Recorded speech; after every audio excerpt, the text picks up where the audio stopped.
नमस्कार मित्रांनो, मी संकेत राणे तुम्हा सर्वांचं आपल्या यूट्यूब चॅनलमध्ये स्वागत करतो. तर मित्रांनो, आजच्या आपल्या व्हिडिओमध्ये आपण आणखीन एक नवीन भयकथा ऐकणार आहोत. पण आजच्या आपल्या कथेला सुरुवात करण्याआधी तुम्ही जर आपल्या चॅनलवर नवीन असाल किंवा आपल्या चॅनलला तुम्ही अजूनही सबस्क्राईब केलेले नसाल तर या व्हिडिओखालील सबस्क्राईबचे बटन दाबून चॅनलला सबस्क्राईब करा. आणि ही कथा आवडली तर नक्कीच कथेला लाईक आणि शेअर करा. तसेच तुमच्या प्रतिक्रिया कमेंट्समध्ये कळवायला विसरू नका. चला तर मग आजच्या आपल्या कथेला सुरुवात करूयात. शहरापासून बऱ्याच अंतरावर गर्द झाडीत लपलेला एक भव्य विला. 10 मित्रमैत्रिणींचा एक उत्साही ग्रुप तिथे पिकनिकसाठी पोहोचला. चकचकीत निळाशार स्विमिंग पूल, खेळासाठी मोकळी जागा आणि हवेत दरवळणारा मातीचा सुगंध हे सारं पाहून त्यांची मनं मोहरली होती. सकाळीच तिथे पोहोचल्यावर त्यांनी विलाचा ताबा घेतला.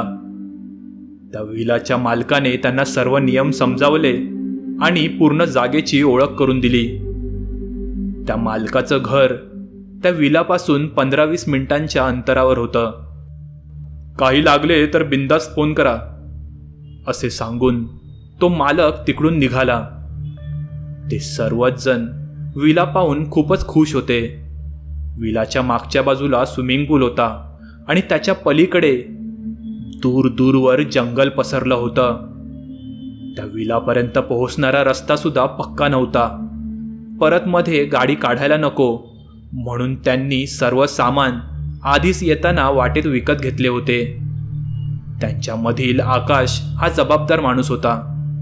त्याने त्या पिकनिक प्लॅनिंगची पूर्ण जबाबदारी घेतली होती. त्याने स्वतःसुद्धा संपूर्ण विलाचा चक्कर मारून सर्व गोष्टी पाहून घेतल्या. विलाच्या खाली मोठा हॉल होता आणि त्याला लागूनच किचन आणि वॉशरूम होते आणि वरच्या मजल्यावर बाल्कनीला जोडून 2 बेडरूम होते. त्या सर्वांनी आपापल्या बॅग्स रूममध्ये ठेवल्या आणि मग दिवसभर हास्य विनोदात, पाण्यात डुंबण्यात आणि खेळामध्ये ते रमून गेले.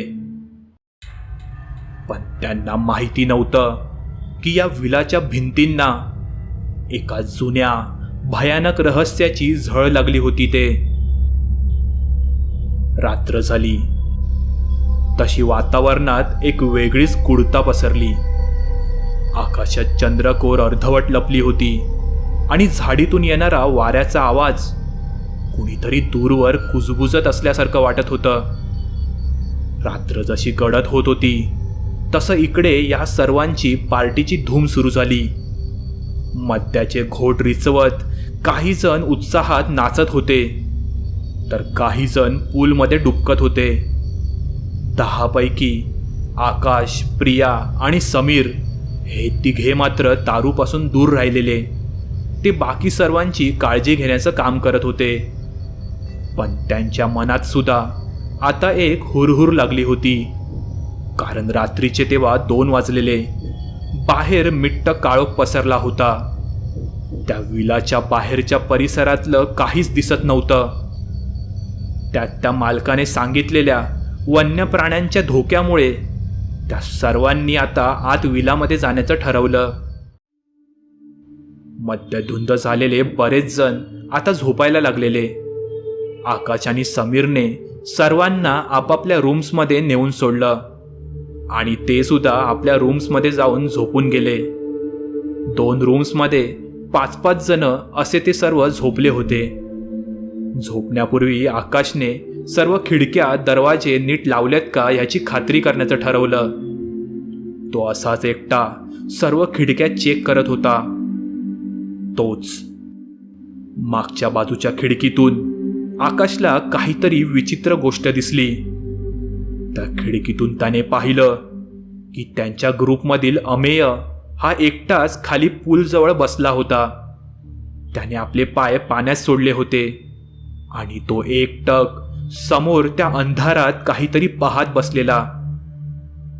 अरे, हा कधी परत खाली गेला यार? हा अमेय पण ना. अमेय, ए अमेय!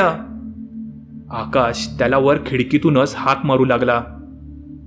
पण अमेयने मात्र काहीच उत्तर दिलं नाही. तो असाच एकटक पाण्यात पाय हलवत बसला होता. आकाश तसा एकटाच खाली आला.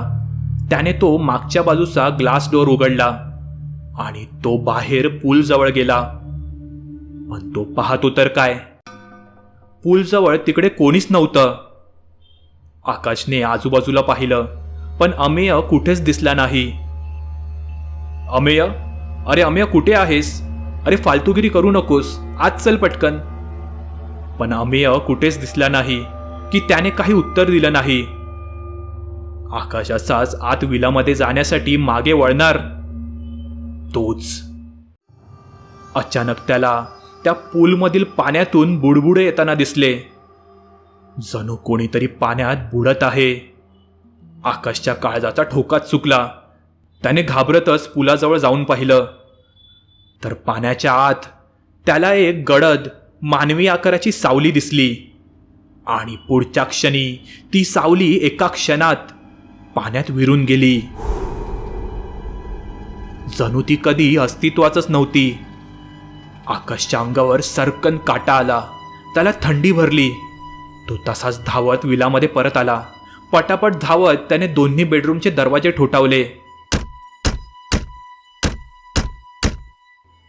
समीर आणि बाकी सर्व तसे बाहेर आले. अरे अरे अमेय, अमेय कुठे आहे? त्या पूलजवळ कोणीतरी डुबत होतं. पण आकाश पाहतो तर काय, आकाशचा आवाज ऐकून अमेय डोळे चोळत रूमच्या बाहेर आला. अरे आकाश, काय झालं? अमेय तर मगाचपासून रूममध्येच आहे, समीर बोलला. आकाशच्या डोक्यात विचारांचे काहूर उठले. मग पूलजवळ कोण होतं? तो आवाज कसला होता? पाण्यात कोण डुबत होतं? त्याने थरथरत्या आवाजात मगाचचा तो प्रसंग मित्रांना सांगितला. त्यांनी एकत्र खाली जाऊन पूलजवळ पुन्हा चेक केलं, पण तिथे काहीच नव्हतं. बाहेर सगळीकडे किर्र शांतता पसरली होती. सौरभ आणि समीरने विलाच्या चारही बाजूला फिरून पाहिलं, पण तिकडे कोणीच नव्हतं. ते सर्व तसे आत विलामध्ये परत आले. त्यांनी सर्व दरवाजे आणि खिडक्या लावून घेतल्या. पण तेव्हाच एक भयानक गोष्ट घडली. त्यांचा मित्र सौरभ अचानक अस्वस्थ होऊ लागला. तो वेड्यासारखा एकटाच हसू लागला, तर मध्ये जोरजोरात हुंदके देत रडू लागला. त्या विलाच्या हॉलमध्ये तो सैरावैरा पळत सुटला. बॅक साईडच्या त्या ग्लास डोअरवर तो जोरजोरात हात आपटू लागला. मला बाहेर जायचं आहे. मला पूलमध्ये उडी मारायची आहे. तो वेड्यासारखा भेसूर आवाजात बोलू लागला. आकाश आणि समीरने त्याला कसंबसं पकडलं, पण त्याच्या शरीरात अचानक इतकी ताकद आली होती की तो त्या दोघांनाही आवरेनासा झालेला. मला जाऊ द्या, तो माझी वाट पाहतोय. मला त्या पूलमध्ये मरायचंय, असे तो विचित्र कर्कश आवाजात ओरडत होता. त्याचे डोळे पांढरे शुभ्र झाले होते. जणू त्याच्या शरीरातून त्याचा आत्मा निघून गेलेला. कसाबसा त्याला आत घेऊन एका खुर्चीवर बसवलं. त्यांनी ताबडतोब रात्रीच्या 3 वाजता विलाच्या मालकाला फोन केला आणि सर्व काही सांगितलं. मालकही घाबरला, पण तो म्हणाला की त्याचे घर फक्त 15 मिनिटाच्या अंतरावर आहे आणि तो लगेच येत आहे तिकडे.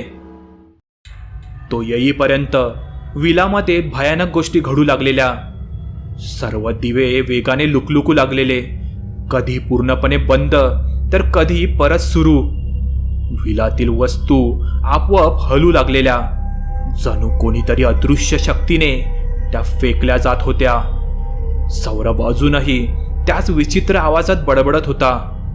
मला सोडा मला त्याच्यासोबत जायचंय, तो मला बोलवतोय. तेव्हा सुमारे 20 मिनिटांनी विलाच्या बाहेर एक गाडी आली. तो विला मालक एका वयस्कर ग्रामपुरोहिताला घेऊन तिकडे आला होता.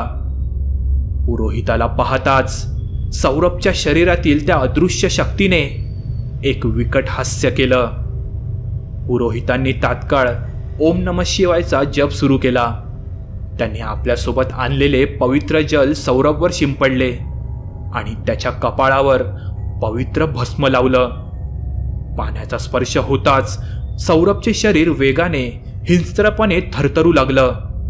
जणू काही त्याला असह्य वेदना होत होत्या. त्याच्या तोंडातून एक अमानवीय कर्कश किंकाळी बाहेर पडली. ती किंकाळी इतकी भेदक होती की मित्रांना आपले कान बंद करावे लागले. सौरभचे शरीर खुर्चीवर उड्या मारू लागलं. जणू आतून कोणीतरी त्याला बाहेर फेकण्याचा प्रयत्न करत होते. पुरोहितांनी आपली पकड घट्ट केली आणि त्यांचा जप अधिक तीव्र केला. अचानक एका प्रचंड धक्क्याने सौरभचे शरीर मागे फेकले गेले आणि त्याच्या तोंडातून काळसर चिकट द्रव्य बाहेर पडलं. त्या क्षणी विलातील सर्व दिवे फटकन फुटले आणि पूर्ण विला मिट्ट काळोखात बुडाला. तेव्हाच बाहेरून एक हाडाला भेदून जाणारी थंड हवा आत शिरली आणि विलाच्या वरच्या मजल्यावरून काहीतरी प्रचंड वेगाने खाली कोसळल्याचा आवाज आला. ती अदृश्य शक्ती सौरभच्या शरीरातून बाहेर पडली होती, पण ती नष्ट झालेली नव्हती. तिने एक अमानवी प्रतिध्वनीत किंकाळी दिली आणि ती विलाच्या काळोखात विरून गेली. पण तिचे अस्तित्व तिथेच असल्याचा भयानक भास सर्वांना होत होता. सौरभ शांत होऊन खुर्चीवर कोसळून पडला. पूर्णपणे अचेतन आणि निस्तेज होता तो. पुरोहित थकून घाबरून मागे सरकले. त्यांचा चेहरा भीतीने पांढरा पडला होता. त्यांनी थरथरत्या आवाजात सांगितलं, ती शक्ती खूप बलाढ्य आहे. ती त्याच्या शरीरातून बाहेर पडली आहे खरी, पण ती अजून याच जागेमध्ये आहे. तिला नष्ट करणं मला शक्य झाले नाही. तुम्ही तात्काळ इथून निघा. एका क्षणासाठीही ते थांबू नका आणि या विलाच्या वाटेला पुन्हा कधीही लागू नका. सकाळी 4 वाजले होते. सर्वजण पूर्णपणे हादरले होते. त्यांनी तात्काळ विला सोडण्याचा निर्णय घेतला. सौरभ अजूनही बेशुद्ध होता. त्याला मित्रांनी कसाबसा उचलून गाडीत टाकलं. विला मालकाने त्यांची माफी मागितली, पण त्याच्या चेहऱ्यावर अपराधीपणा आणि भीती स्पष्ट दिसत होती. त्याने थरथरत्या आवाजात संपूर्ण सत्य सांगितलं, जे अधिक भयावह होतं. काही महिन्यांपूर्वी असाच एक ग्रुप तिथे आला होता. रात्री पार्टी करताना त्यांच्यातील एक तरुण दारूच्या नशेत चुकून पूलमध्ये पडला आणि त्यातच त्याचा दुर्दैवी मृत्यू झाला. त्याचा मृतदेह दुसऱ्या दिवशी सकाळी पूलमधून बाहेर काढला. त्या घटनेनंतर हा विला पूर्ण बंद ठेवला होता. केअरटेकरही ते काही विचित्र गोष्टी अनुभवतात असं सांगायचे आणि त्यांनी मला वारंवार सांगितलं होतं की ती आत्मा आता इथे येणाऱ्या लोकांना पूलमध्ये ओढण्याचा प्रयत्न करते. ती आता फक्त शांत आत्मा नाही, ती इथे येणाऱ्यांची शिकार करू पाहते. पण माझ्या पैशाच्या हव्यासापोटी मी त्यांचं ऐकलं नाही आणि विलाचं रिनोव्हेशन करून मी तो पुन्हा सुरू केला. मी तुम्हाला धोक्यात टाकलं, मला माफ करा.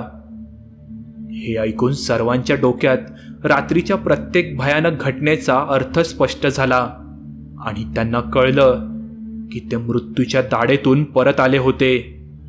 पूलमध्ये आकाशला दिसलेली ती सावली, ते बुडबुडे आणि सौरभला आलेला तो वेडसरपणा, हे सर्व त्याच दुर्दैवी पण आता हिंसक झालेल्या आत्म्याचं कार्य होतं. पुरोहितांनी ती आत्मा सौरभच्या शरीरातून बाहेर काढली असली तरी ती अजूनही त्या विलाच्या जागेमध्येच अडकली होती आणि ती आता आपल्या पुढच्या शिकारीच्या शोधात होती. त्या दिवसापासून तो विला त्यांच्यासाठी एक भयानक स्वप्नापेक्षा कमी नव्हता. एक असा अनुभव ज्याची आठवण त्यांच्यासोबत आयुष्यभर राहणार होती आणि त्यांना खात्री होती की त्या विलाच्या दारात परत पाऊल ठेवण्याची हिंमत ते आयुष्यात कधीच करणार नव्हते.